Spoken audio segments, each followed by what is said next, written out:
Lidah itu emang nggak bertulang. Tinggal yang punya lidah aja tuh yang menentukan. Mau dipakai untuk ngomong jujur atau ngebohong. Gua rasa lidahnya si Jokowi ini bukan cuma nggak bertulang, tapi juga ada racunnya tuh. Lu pasti pada tahu kan tentang kereta cepat Jakarta-Bandung. Kereta yang super estetik dan saking cepetnya itu dari Jakarta sampai ke Bandung itu cuma 45 menit doang. Tapi di balik kecepatan 350 km per jamnya, ada cerita yang bener-bener bikin siapapun tuh bakalan kena mental. Proyek megah ini ninggalin utang segunung sampai bikin salah satu konstruksi raksasa BUMN kita itu megap-megap ngeberesin utangnya. Dia adalah PT Wijaya Karya atau biasa kita sebut PT Wika. Yang parahnya lagi, netizen dan pengamat ekonomi sekarang lagi rame nge-spill fakta pahit tentang si mantan Presiden Jokowi yang dulu itu tuh nafsu banget nge-push proyek ini sampai dibilang sebagai legacy emasnya dia. Dan sekarang dinilai lepas tangan setelah masa jabatannya habis. Sementara itu, beban cicilan dan kerugian proyek raksasa ini harus ditanggung oleh BUMN dan APBN yang notabene pakai uang pajaknya kita-kita juga. Nah, sekarang gue mau ngajak lu semua untuk barengan ngebedah proyek ini. Kenapa dulu dipuja-puja, sekarang malah jadi financial nightmare buat PT Wika? Dan kenapa peran masa lalu dianggap jadi core problem dari semua kekacauan ini? Oke, mari kita mulai pose proof-nya. Warna. Logonya mana? Kamera udah fokus belum? Papnya mana, woi?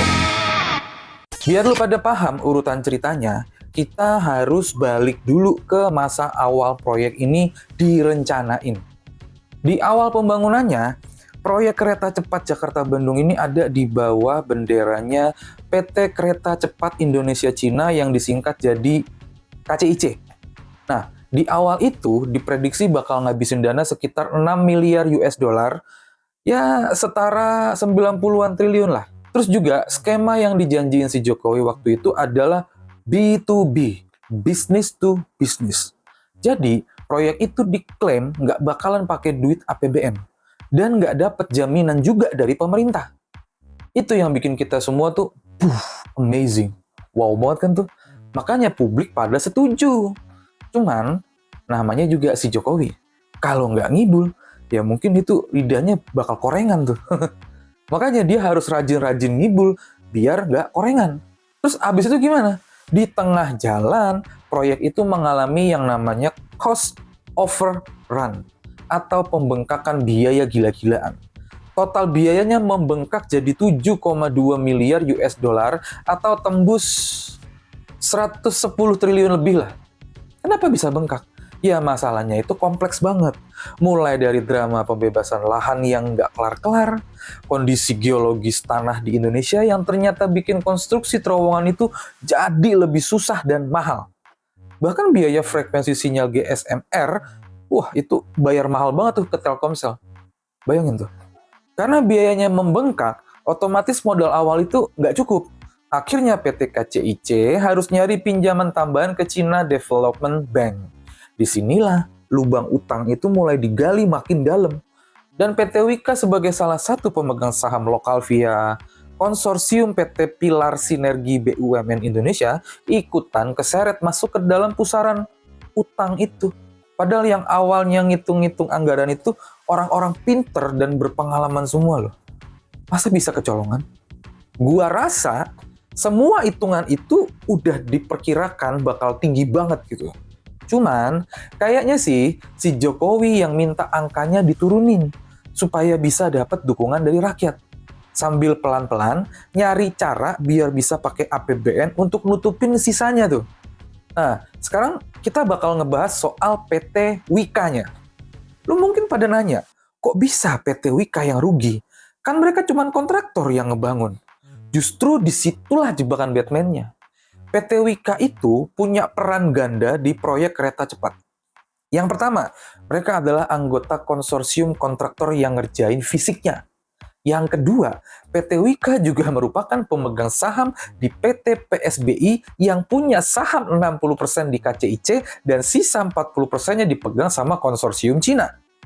sebagai pemegang saham maksudnya, kalau pas proyeknya ada pembengkakan biaya, PT Wika wajib setor modal tambahan atau equity call. Masalahnya, PT Wika nggak punya duit cash sebanyak itu. Akhirnya, supaya bisa memenuhi kewajiban setor modal ke KCIC, PT Wika terpaksa terbitin obligasi dan nyari pinjaman sama bank-bank lain.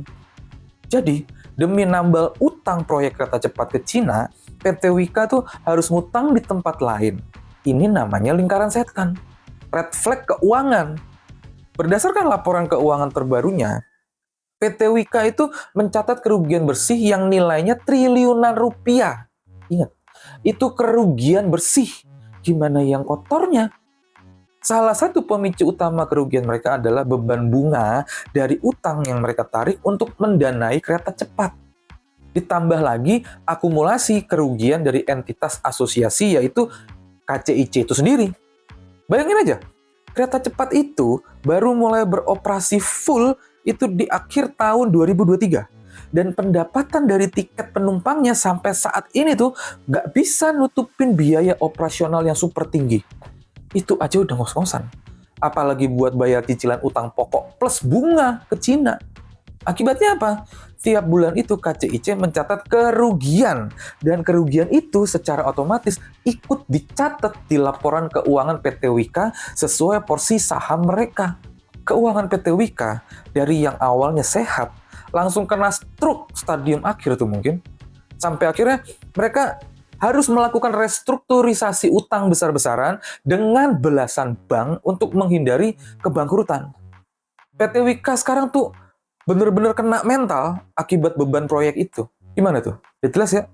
Sekarang kita masuk ke bagian yang paling panas dan yang paling memicu perdebatan di kalangan anak-anak muda dan pengamat kebijakan publik dengan headline di mana tanggung jawab Jokowi sebagai arsitek utama proyek ini.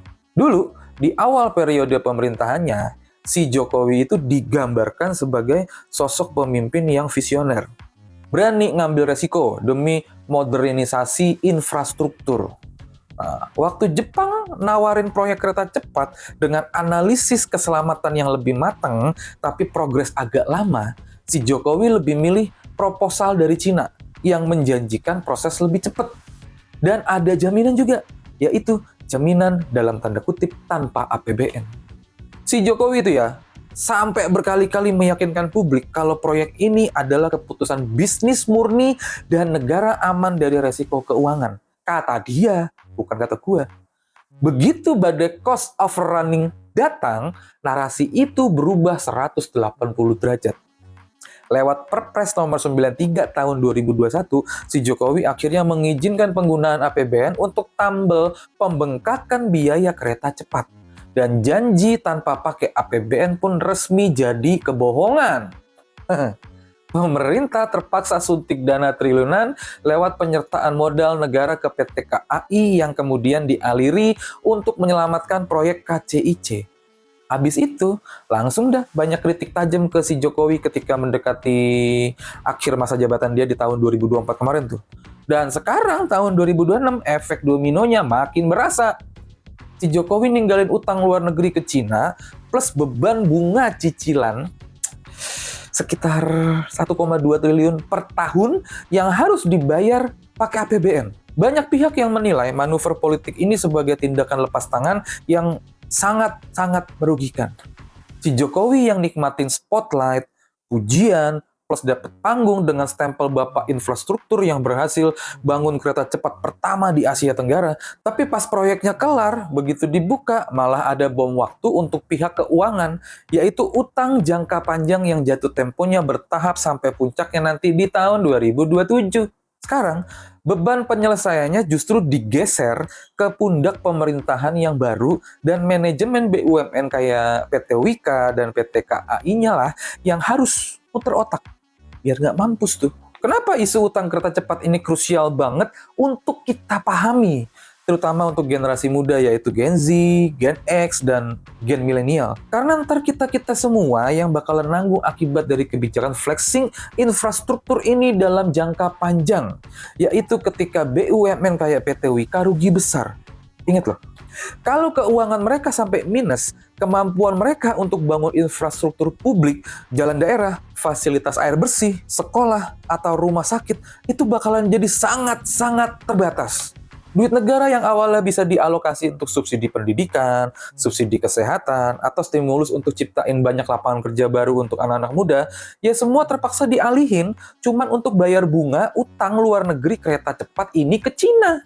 Skema utang luar negeri dengan jaminan terselubung atau beban APBN ini sering disebut sama para ahli sebagai bentuk jebakan utang atau debt distress. Kita dapat barangnya, keren sih, canggih sih, tapi ada harga tersembunyi yang harus kita bayar di masa depan yang jauh lebih mahal daripada nilai manfaat fungsional yang kita rasain sehari-hari.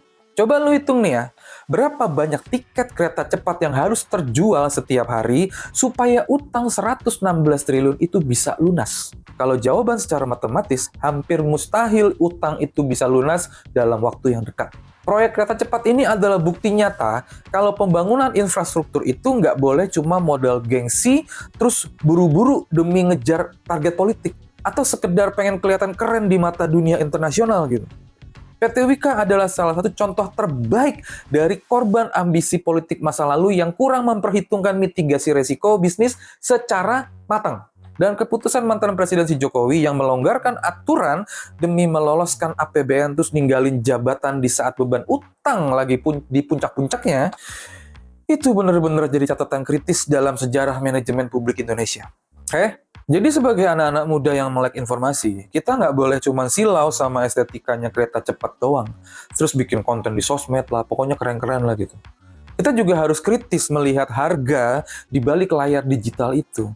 Jangan sampai kenyamanan saat ini dibayar dengan tumpukan utang di masa depan.